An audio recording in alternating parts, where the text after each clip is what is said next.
तो D D एवं F block elements हमने देखा कि ये वाला तत्व क्या होते हैं, डी ब्लॉक एलिमेंट्स होते हैं। फिर हमने ये देखा कि डी ब्लॉक एलिमेंट्स की क्या विशेषता होती है कि इसके अंतिम डी कक्षक अपूर्ण से भरे होते हैं, एकदम दिमाग में बैठ गया।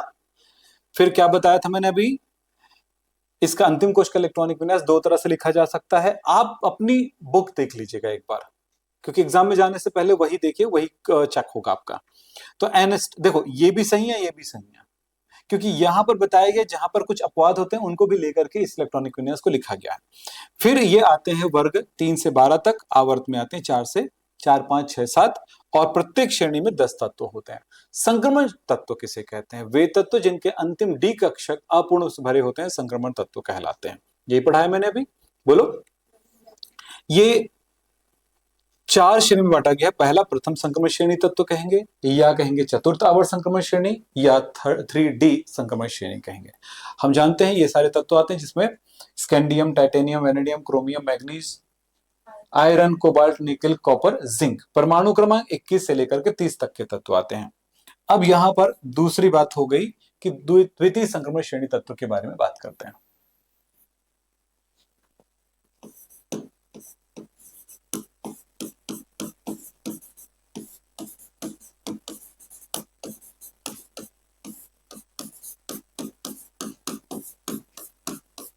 कौन कौन सा तत्व आते हैं?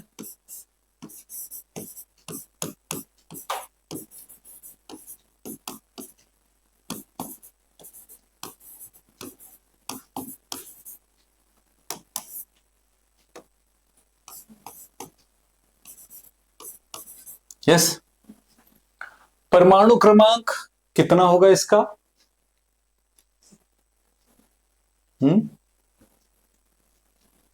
सोचो।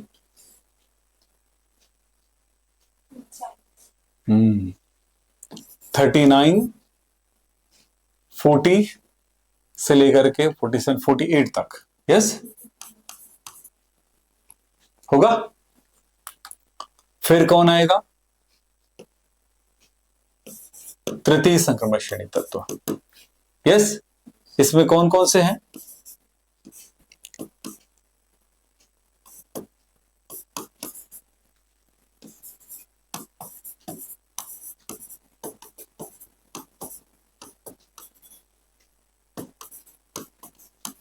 ये 80, इसका कितना होगा? 18 जोड़ो, कितना होगा? तो कितना होगा? ये 757, 15 जोड़ो 72। यहां पर 14 तत्व नीचे रहते हैं, एफ ब्लॉक एलिमेंट्स। फिर 72, 73, 74, 75, 76, 77, 78 एंड 79। ठीक है, तो ये सारे तत्व परमाणु क्रमांक आप लिख सकते हो। तो ये सारे तत्व पढ़ना है। और चतुर्थ संक्रमण श्रेणी तत्व जो होते हैं नेचुरली नहीं पाए गए हैं, कृत्रिम से पाए गए हैं, इसको छोड़ करके। चतुर्थ संक्रमण श्रेणी तत्व एक्टिनियम को छोड़ करके, इसके बाद आगे बढ़ते हैं। तो अब यहां पर कितना जोड़ोगे? 80 के बाद, अच्छा यहां जोड़ते समय इस बात का ध्यान रखिएगा कि हम जब यहां पर कितना 32, ठीक है, तो 32 के बाद कितना होगा? 32 जोड़े तो 1 नहीं सॉरी 9 और ये 8, 89। हाँ 89 के आसपास आएगा।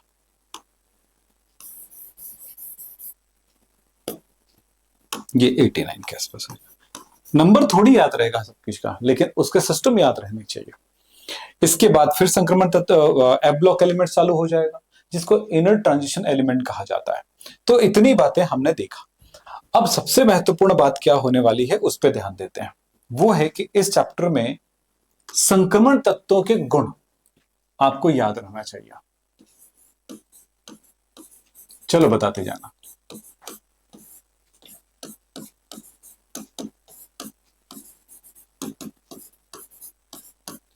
संक्रमण तत्वों के गुण क्या होते हैं? पहला बताओ, सभी ठोस होते हैं, मैं शॉर्ट में लिख रहा हूं ना, सभी ठोस होते हैं। अपवाद एक ही है, अपवाद क्या, Hg लिक्विड है, द्रव है, यस। दूसरा, सभी धातु है,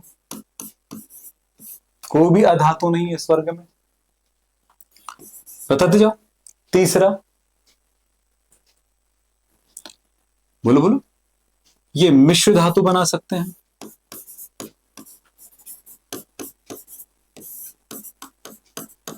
बनाते हैं। चौथा, बोलो, अनुचुंबकीय, हाँ बोलना याद हुआ, अनुचुंबकीय।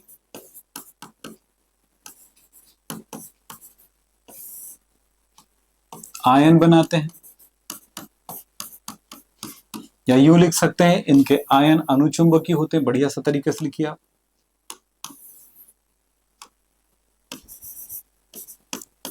इनके आयन प्रायः अनुचुंबकीय होते हैं।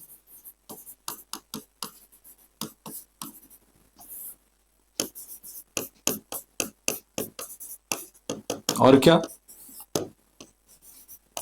इनके आयन प्रायः रंगीन होते हैं।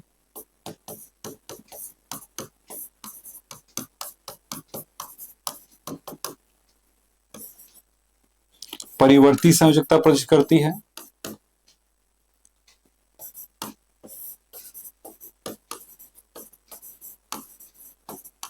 परिवर्ती ऑक्सीकरण संख्या या अवस्था भी लिख सकते हो, दर्शाता है।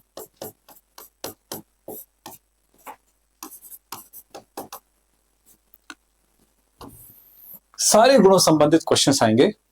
और क्या बोलते जाओ, कुछ याद आए जी। उत्प्रेरकी गुण दर्शाते हैं, और संकुल बनाते हैं। याद करते जाओ। और अंतराकाशी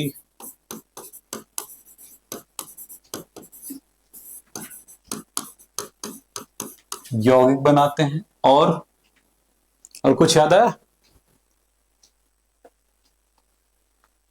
सोचो कितना याद था आपको इसमें से सारे? तो याद रहना चाहिए ना भाई, पढ़ाई कर रहे हो। और कुछ और, चलो समय के साथ देखेंगे।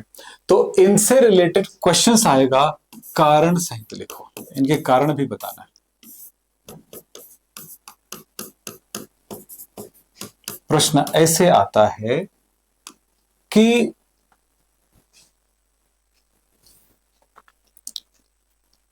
एक और लिख देता हूं, चलिए। इनके गलनांक क्वथनांक उच्च होते हैं।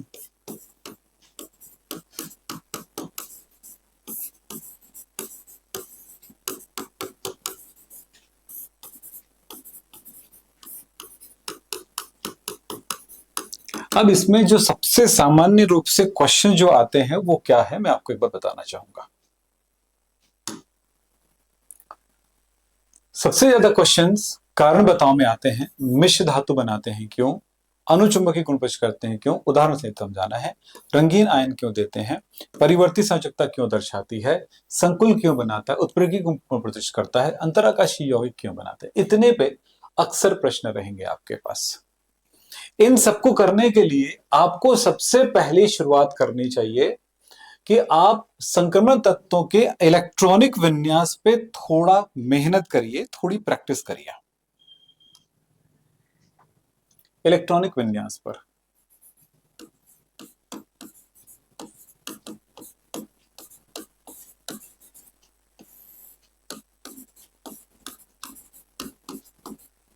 संक्रमण तत्वों के इलेक्ट्रॉनिक विन्यास पे थोड़ी मेहनत करिए। जब भी आप इलेक्ट्रॉनिक विन्यास बनाते हैं तो आपको अब हर बार जरूरी नहीं होता है कि आप इलेक्ट्रॉनिक विन्यास बनाने के लिए आप ग्राफ बनाते रहें आप का। मैं अपने टाइम की बात बताता हूँ। जब मैं एग्जाम में जाता था तो क्या करता था, सबसे पहले आंसर शीट देते हैं, आपको पता होगा, क्वेश्चन शीट नहीं देते, है ना? क्या देते हैं? आंसर शीट देते हैं ना, क्वेश्चन पेपर नहीं देते, बाद में देते हैं वो। तो मैं एक काम करता था, जैसे आंसर शीट मिलता था, अपना नाम हम तो गोदाकादी कर लिया, जो भी रहता है आपको पता है। अब एक काम करता था, केमिस्ट्री के पेपर की बता रहा हूँ, केमिस्ट्री पढ़ा रहा हूं तो केमिस्ट्री की बात बताऊंगा। एक काम करता था कि जो मेरे बहुत सारे शॉर्टकट्स बना रहता था मेरे पास, पीछे पेपर में रफ लिख देता था और लिखना शुरू कर देता था ऐसे ऐसे ऐसे ऐसे। एक दिन टीचर देख लिए कहीं पे, बोर्ड एग्जाम ही चल रहा था, अभी से क्यों लिख रहे हो? सर बस ऐसे ही थोड़ी प्रैक्टिस करूं दिमाग की चीजों को, ऐसे करके। तो क्या क्या, अब बहू का ग्राफ बना देता था, अब कुछ बहुत सारे शॉर्ट्स थे, उनको ऐसे लिख देता था, पीरियड टेबल भी बना कर रख दे रहता था ताकि फटाफट काम हो जाए। अब नाम लिखने में कितना टाइम लगेगा? नाम और रोल नंबर लिखने में सारी चीजें तो रहती है, फटाफट लिखा जाता, कौन सा टाइम लगता? नहीं लगता ना उसमें, है ना? तो उसके बाद काफी टाइम बचता है, बहुत टाइम बचता है। तो लगभग 90% शॉर्ट्स तो आप लिख ही सकते हो, इतने सारे शॉर्ट्स आप जो हमने याद करके रखा है। आवर सारणी शॉर्ट्स में याद करते हैं, एकदम फास्ट तो याद पूरा पूरा ऐसे थोड़ी याद करते हैं, शॉर्ट में याद रहता है वो भी। तो बहुत सारी चीजें उसमें हो जाती है। आप बाऊ का ग्राफ बना देता था, ऐसे बहुत सारी चीजें देता था। कुछ कांस्टेंट याद रखता था मैं, कांस्टेंट, है ना, आर की वैल्यू क्या होती है, इसकी वैल्यू क्या होती है। कुछ कन्वर्जन्स को लिख लेता था, जूल का किलो कैलोरी में, कैलोरी का जूल में क्या कन्वर्जन है, इसके इसके नैनोमीटर नैनोमीटर सब दुनिया है, ठीक है। ये सब लिख डालता था, जा छोड़ो, कभी भी अगर जरूरत पड़े तो यूं पलटूंगा और लिखूंगा। तो बोले अपनी मर्जी से लिख रहा? हाँ लिखो, देखता हूँ तुम अपनी मर्जी से लिख रहे हो कि कहीं से लिख रहे हो, ऐसे करके। वो आदमी नहीं जानता था, ऐसे बड़े देर से लिख रहा था। ठीक, गुड, चलो कोई बात नहीं, चलो ऊपर में बेटा बाद में काट देना ना, ऐसे ऐसे एकदम प्यार समझा के। बोला ठीक है सर। तो ये मैं करता था, हमेशा करा, ठीक है। इससे मेरे फायदे ये हुए कि सोचने की जरूरत नहीं पड़ती थी, इसका परमाणु क्रमांक कितना है, उसका कितना है, इसकी संयोजकता कितनी होगी, इसके रिएक्शन होने पर क्या होगा, इलेक्ट्रॉनिक विन्यास बनाते समय मैं ऑर्डर भूल गया, ये कभी नहीं। ये मैं आपको ट्रिक दे रहा हूं, एग्जाम ट्रिक। एग्जाम में जाने से पहले आप, एग्जाम शुरू होने से पहले, एग्जाम तब शुरू होता है ना जब क्वेश्चन पेपर आपके हाथ लगते हैं, उससे पहले तो शुरू नहीं होता। तो उससे पहले आंसर शीट मिलते ही मैं ये काम करता, पहले नाम हम गोदागादी कर लेना बेटा, नहीं तो फिर बाद में बोले तो ये काम छोड़ के ये कर रहा है, नकल कर रहा है, पकड़ लेंगे, तुरंत अरेस्ट हो जाओगे। समझ लो, आसान काम नहीं है, ठीक। तो चलिए हम बात कर रहे थे आगे इलेक्ट्रॉनिक विन्यास की। जब इलेक्ट्रॉनिक विन्यास की बात कर रहा हूं मैं, तो मैं इतनी बात बोलूंगा कि मैं इलेक्ट्रॉनिक विन्यास में आपको कहूंगा 1s, उस क्रम को याद रखिए, या फिर आप बायोग्राफ बनाइए। तो मैं तो बायोग्राफ बना के रखे रहता था, लेकिन आप सिंपल याद क्या आता है बताओ? 1 2s, 2p, 3s, 3p, 4s, 3d, 4p, हाँ 5s, फिर 5s, 4d, यस, फिर 5p, 6s। वो दिखता है, अगर ग्राफ आपने बनाया होगा तो अपने आप दिखता है आपकी आंखों में, आप पता नहीं आपको दिख रहा है कि नहीं, मुझे दिखता है। तो उसी ऑर्डर पे तो ये लिखा गया कहीं पे। अब यही बात तो करना है हमको बार बार। तब इलेक्ट्रॉनिक विन्यास बनाने की बारी आती है, तो प्रैक्टिस करना है इलेक्ट्रॉनिक विन्यास की। डी ब्लॉक एलिमेंट, स्कैंडियम परमाणु क्रमांक 21 इलेक्ट्रॉनिक विन्यास क्या होगा? चलो बोलना मेरे साथ ना, चलो बोलो बोलो।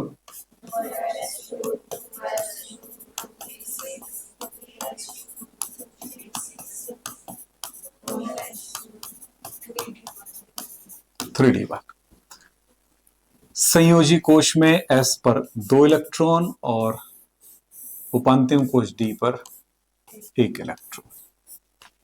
ये वेनेडियम 23 का, बोलो 1s2, 2s2, 2p6,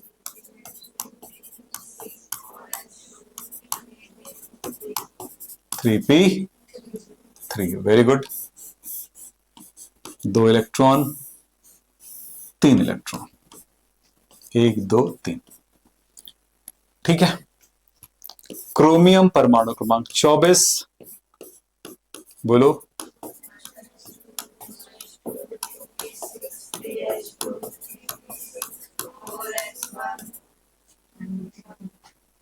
four s two three d four होता ना, लेकिन यहां पर होता क्या है, D4 और D9 अस्थाई होता है। उसको स्थायी बनाने के लिए क्या करता है वो, क्योंकि अगर ऐसी बात रहेगी तो क्या होगा, 2 इलेक्ट्रॉन यहां पे हो जाएगा और यहां 1 2 3 4, बस एक ही ऑर्बिटल बचे हुए हैं जिसको स्थायी ग्रहण करने के लिए सममित रूप से भरा होना चाहिए। तो सममिति बनाए रखने के लिए क्या करता है, एक इलेक्ट्रॉन यहां से हट करके एक, और ये 5 हो गया, ये देखो इक्वल आ गया।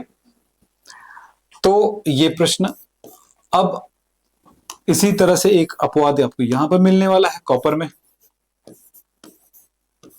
बोलो।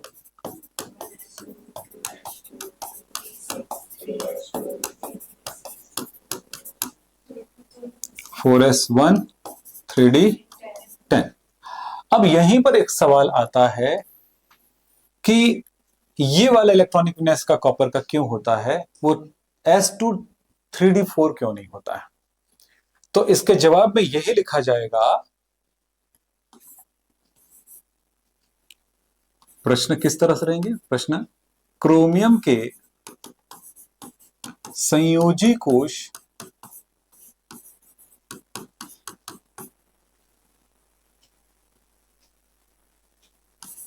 का इलेक्ट्रॉनिक विन्यास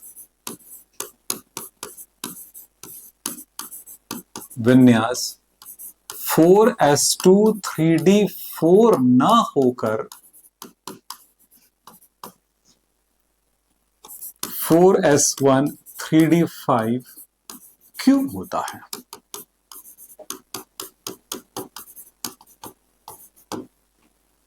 आंसर क्या लिखा जाएगा, बोलो। हाँ, तो आंसर लिखते समय भी उसको सजाना है बेटा, आंसर हमेशा सजाया जाए, बढ़िया से लिखा जाए। सबसे पहला काम तो यही कर दो कि क्रोमियम का सॉरी इलेक्ट्रॉनिक विन्यास लिख दो। इससे क्या होगा कि सामने वाले को रहता है कि बच्चा होशियार है, ठीक है।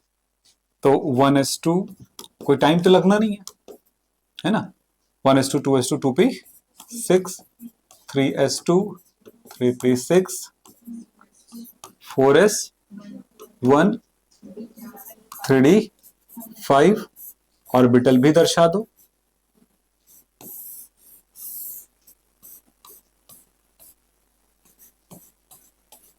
चल, यहां पर ये लिख दिया ना, तो ये सामने दिखाई दे रहा है वो चीज जो बोलने वाले हो। तो क्या लिखोगे, एक्चुअली इस बात को हुंड ने कहा था कि सम्मित रूप से भरा हुआ कक्षक ज्यादा स्थायी होता है।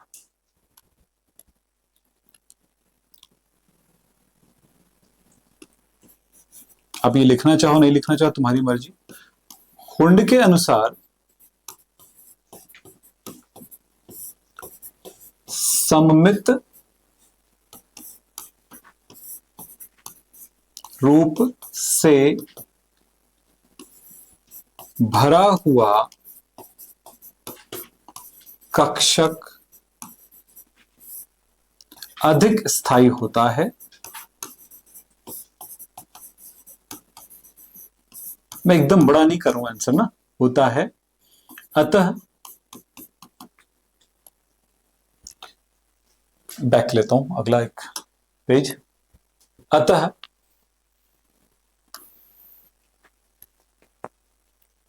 4s2 3d4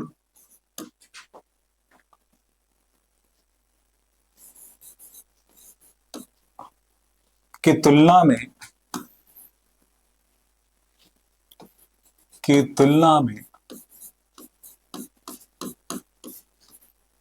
में 4s1 3d5 अधिक स्थायी होता है।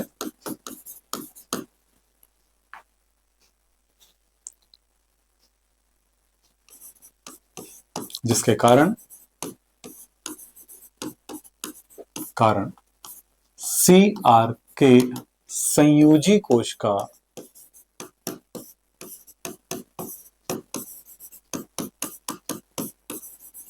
का इलेक्ट्रॉनिक विन्यास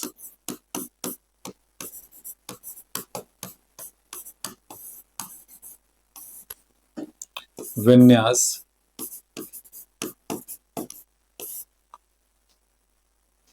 4s2 3d4 न होकर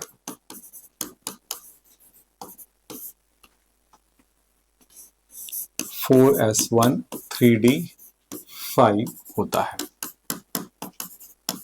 आपने जो जवाब दिया है उस जवाब में अंडरलाइन जरूर किया करें कि तुलना में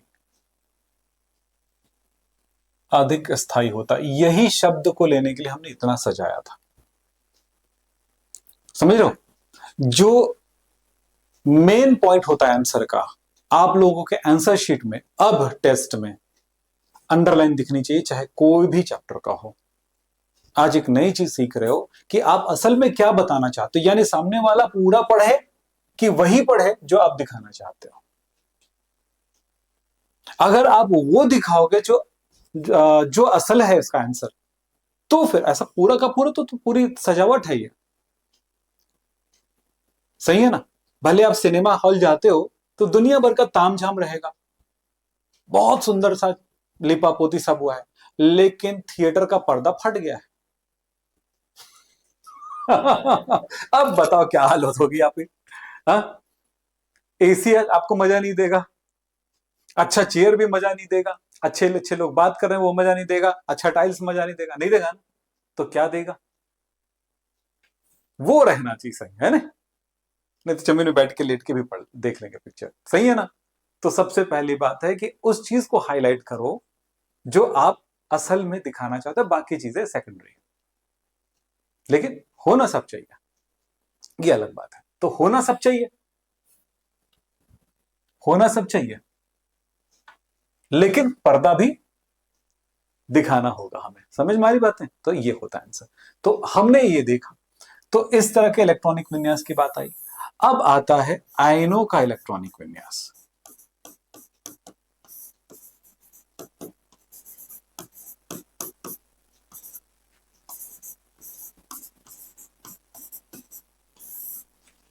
आयनों का इलेक्ट्रॉनिक विन्यास,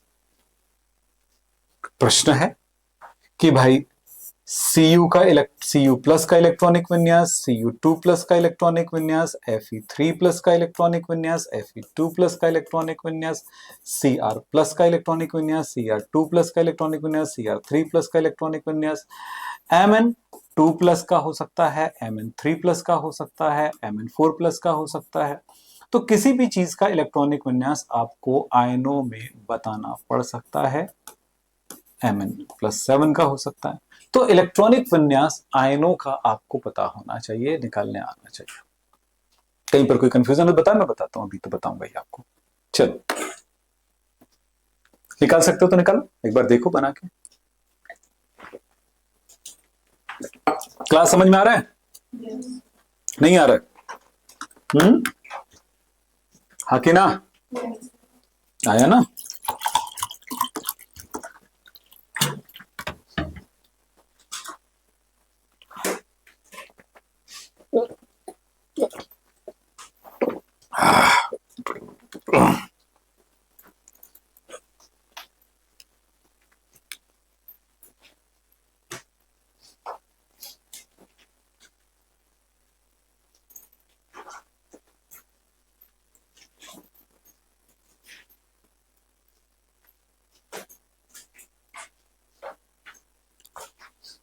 चलिए, सबसे पहले किसका बना है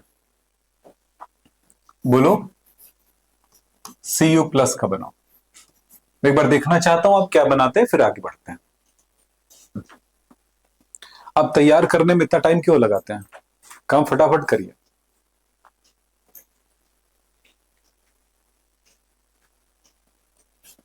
जब आग लग जाती तब कुआं खोदते हैं आप लोग।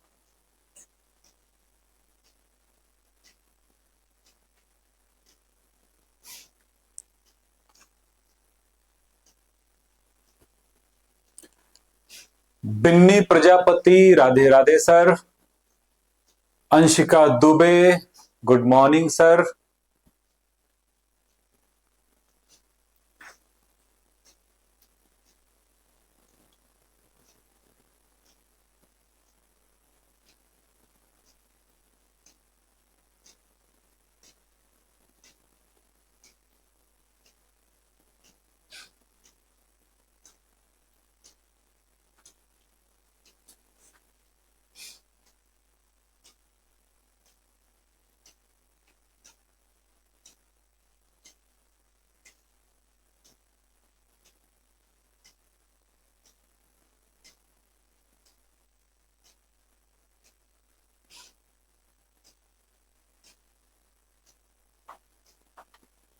हो गया, चलिए। Cu2+ का इलेक्ट्रॉनिक विन्यास। पहली बात तो ये याद रखना चाहिए कि परमाणु क्रमांक कितना है, 29। 1s2, 2s2, 2p6, 3s2, 3p6, 4s1, 3d10 इसका इलेक्ट्रॉनिक विन्यास है। एक धन आने की वजह से एक इलेक्ट्रॉन कम हो चुका है, क्योंकि धन तभी होता है जब इलेक्ट्रॉन दान करता है, तो वो इलेक्ट्रॉन 0।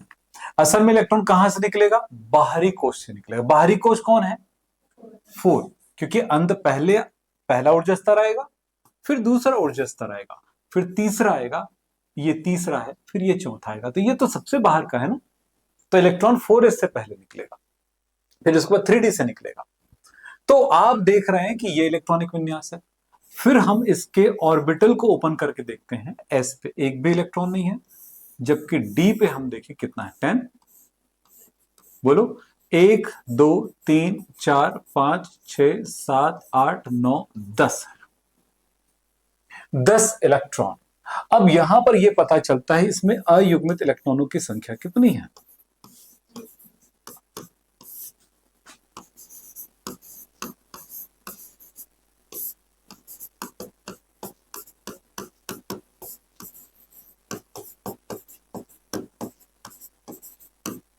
संख्या n इज इक्वल टू 0। जब ऐसा हो तो क्या पता चलेगा, चुंबकीय आघूर्ण।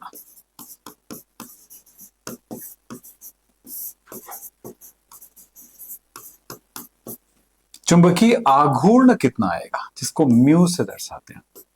इसका फॉर्मूला है √n+2। इकाई है बोर मैग्नेटॉन। मान रखते हैं mu is equal to √0+2। Bohr magneton में है तो वैल्यू आ गया कितना, 0 बोर मैग्नेटॉन। इसका मतलब है कि यह प्रतिचुंबकीय है।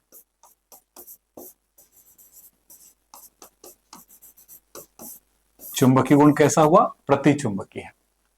और दूसरी बात है, अयुग्मित इलेक्ट्रॉन है तो यह पता चलता है कि इसमें ये रंगहीन है, कोई रंग नहीं है, कलरलेस है, सफेद है, ये पता चलता है। इलेक्ट्रॉनिक विन्यास पे आप पूरा मेहनत कर लीजिए।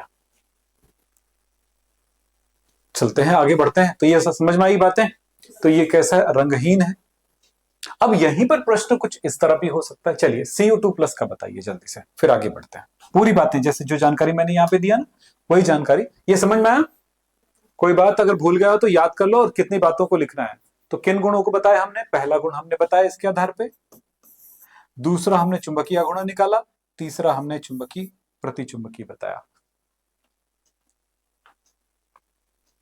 तो अयुग्मित इलेक्ट्रॉन होगा, ये 0 नहीं होता, 1 2 3 4 होता तो ये रंगीन होता। अयुग्मित इलेक्ट्रॉन मतलब सिंगल इलेक्ट्रॉन्स, यहां पर सब पेयर्स हैं। यहां पर आप देखिए प्रतिचुंबकीय, क्योंकि ये 0 है, या यहां पर यह आती है वैल्यू 0 आ रही है। चलिए हो गया। तो Cu2+ का आप निकालिए।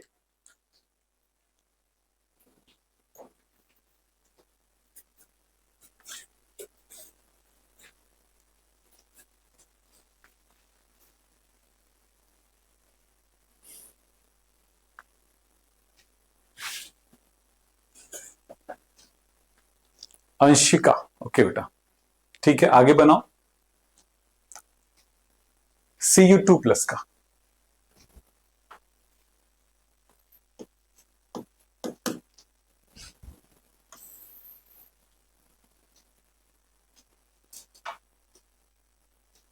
चलो बताओ क्या इलेक्ट्रॉनिक विन्यास है? 1s2 2s2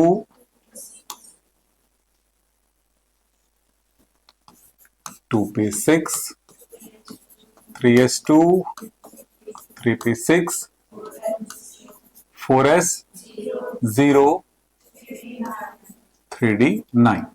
एस पर कोई भी इलेक्ट्रॉन नहीं बचा, डी पर 9 इलेक्ट्रॉन है आपके पास, 1 2 3 4 5 6 7 8 9। तो यहां पर अयुग्मित इलेक्ट्रॉन को हमने एन से दर्शाया ना, वहां पे इतना लंबा नहीं लिखूंगा तो मैं 0 लिख दे रहा हूं, सॉरी सॉरी, हाँ ये कितना है, अयुग्मित 1 है, 1 है। अब यहां पर पता चलता है इसका रंग की बात करें तो क्या होगा, रंगीन होगा। अगर आपको रंग याद है तो लिख सकते हो, वैसे नीला रंग का होता है, नहीं याद है कोई बात नहीं, लेकिन आपको याद रहना चाहिए, ठीक। दूसरी बात, चुंबकीय आघूर्ण mu is equal to √n, n+2 की वैल्यू क्या आएगी, √1 1+2 यानी कि √3। अब जो भी है वैल्यू देख लेना, है ना। अब तीसरी बातें क्या होने वाली है कि इसके चुंबकत्व की बात करते हैं, तो ये अनुचुंबकीय होगा, चुंबक की तरफ आकर्षित होगा, यस, अनुचुंबकीय, अणु नहीं, अनु चुंबकीय यानी पैरामैग्नेटिक।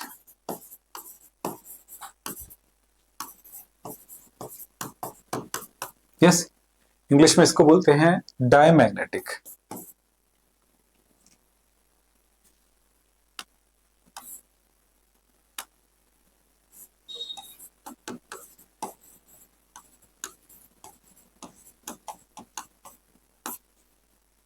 ठीक है, ठीक है, हो गया।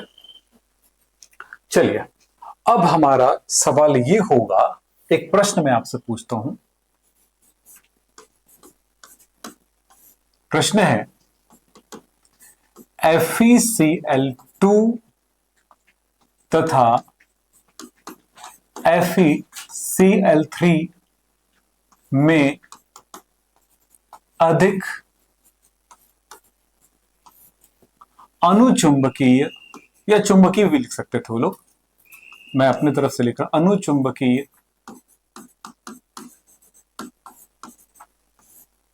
यौगिक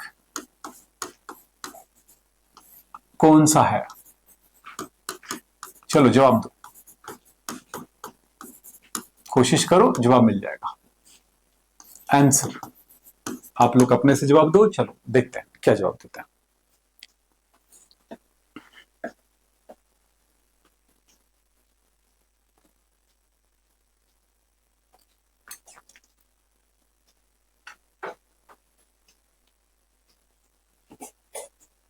चलिए सारे बच्चे जवाब देते जाइएगा।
हो गया। चलिए हम यहां पर देखते हैं FeCl2 का मतलब हुआ कि Fe2 प्लस 2Cl माइनस। सही है, जल में ये टूटेगा, इसका जली विलयन। FeCl3 में आपको क्या देखने को मिलेगा, जल में घोलेंगे तो ये Fe3 प्लस और 3Cl माइनस। कैसे पता लगा? FeCl2 है, पता कैसे चला कि ऐसे करना है? तो भैया एक Fe है और दूसरा Cl है, दो चीजें हैं इसमें, है ना? तो ये पॉजिटिव होता है और ये निगेटिव होता है। अब ये जो 2 है वो इधर लगा दीजिए, 2 प्लस, ये जो Fe1 है तो ये 1 हो गया। तो क्या हुआ, यही है तरीका कि किस पर कितना प्लस कितना माइनस होगा। क्योंकि जब ये सूत्र बनाते हो तो ऐसे ही करते हो, इधर लिख दो इधर लिख दो, ऐसे करते हो तो क्या बनता है Fe1 और Cl2। तब वापस करो तोड़ोगे तो, बस इतना ही कहानी। अब इससे ये पता चला कि हमें इलेक्ट्रॉनिक विन्यास इनका निकालना है भाई। तो Fe2 प्लस का इलेक्ट्रॉनिक विन्यास क्या होगा? चलिए बोलिए, बोलो। परमाणु क्रमांक होता है 26, ये हमेशा याद रखिए। तो 1s2, फिर 2s2, फिर 2p6, हाँ 4s0 3d6 हो गया। 4 कहां से हो गया? कुछ भी कर दो, है ना, कुछ भी कर दो। अब यहां पे क्या मिलता है हमें? S पर एक भी इलेक्ट्रॉन नहीं है, D पर कितना मिला? कैसे आया पता है ना भाई? गलती कर रहे हो तो कैसे हुआ, गलत सुधारने का एक ही तरीका है कि आप अपनी गलतियों को समझो। और गलती समझने का मतलब ठीक है सर मैं गलत हूं, ये नहीं होता है। मुझे समझ में आ गया कि मेरी गलती क्या है और मैं इसको सही कर सकता हूं। ठीक है, क्लियर है? चलो आगे बोलो। कितना? 1 2 3 4 5 6। तो यहां अयुग्मित इलेक्ट्रॉनों की संख्या कितनी है? मैं एन बस लिख रहा हूं ना बेटा, आप लोग पूरा लिखोगे, ऐसा नहीं कि आंसर आप जानते थे ना, ऐसा नहीं, मेरे जानने से नहीं होता है। वैसे में सब जानते हो, वहां पे आंसर लिख देना। एस का आंसर आपको पता है सर, इसको भी शायद आप जानते ही होंगे सर, इतना पढ़े लिखे हैं। ऐसे करके आंसर लिख के आ जाते फिर क्या सर? वही वही प्रश्न पूछना जिसको आप जानते हैं, कुछ नया पूछो सर जो आप नहीं जानते। मैं बता सकती हूँ करके आंसर लिख के आ जाना, फिर क्या होगा? तो वो भी एक आंसर लिखेंगे। आप भी जानते हैं, अगर आप हमें नहीं बताएंगे तो हम आपको 0 नंबर देंगे। ठीक है, ऐसे ही कहानी। तो n इज टू 4। चलिए, तो बोर मैग्नेटॉन क्या मिला हमको? Under root n+2। हम बोर मैग्नेट बोल देते हैं, असल में कहते हैं चुंबकीय घूर्णन, यानी मैग्नेटिक मोमेंटम। ठीक, मोमेंटम। तो इसमें क्या होगा? 4 प्लस 2 कितना वैल्यू आया?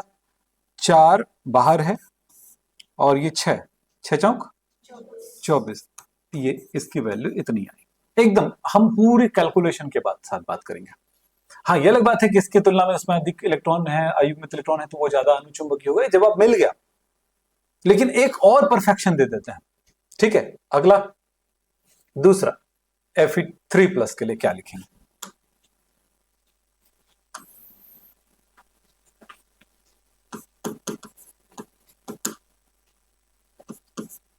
बोलो।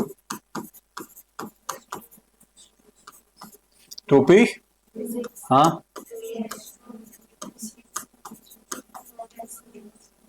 हाँ 4s0, हाँ 5। छोटा जवाब देना है तो जवाब है, आप इतना याद रखना बेटा,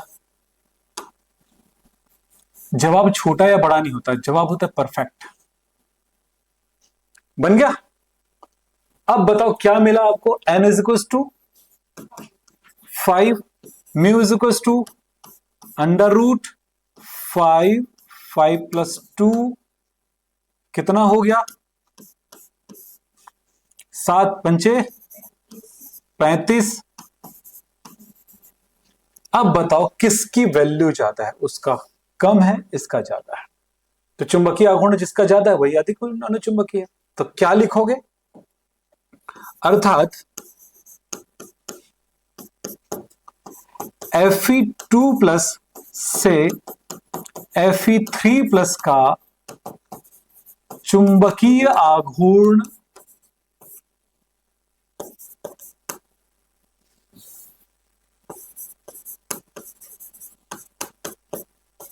अधिक होता है, अतः Fe3+ यानी FeCl3, या फिर लिख सकते हैं Fe3+, ये भी दोनों मतलब एक ही है, अधिक अनुचुंबकीय होगा।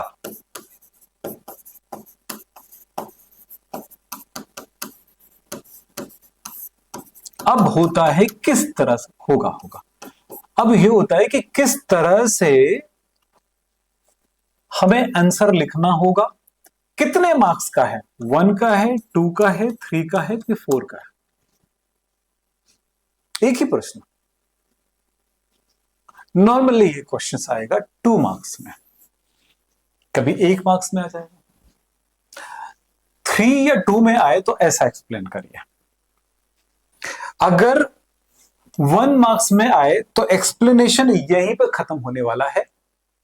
इलेक्ट्रॉनिक विन्यास, ये अयुग्मित इलेक्ट्रॉन, इलेक्ट्रॉनिक विन्यास ये अयुग्मित इलेक्ट्रॉन, और लिखिएगा यहां पे कि Fe2+ से Fe3+ में अयुग्मित इलेक्ट्रॉनों की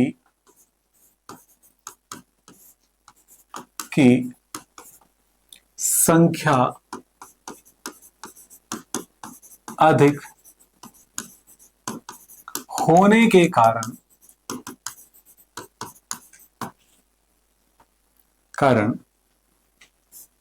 FeCl3 अधिक अनुचुंबकीय होगा।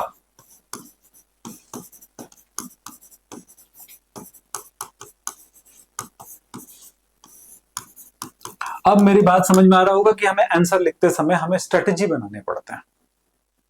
ठीक है, जवाब दे। Okay, thank you.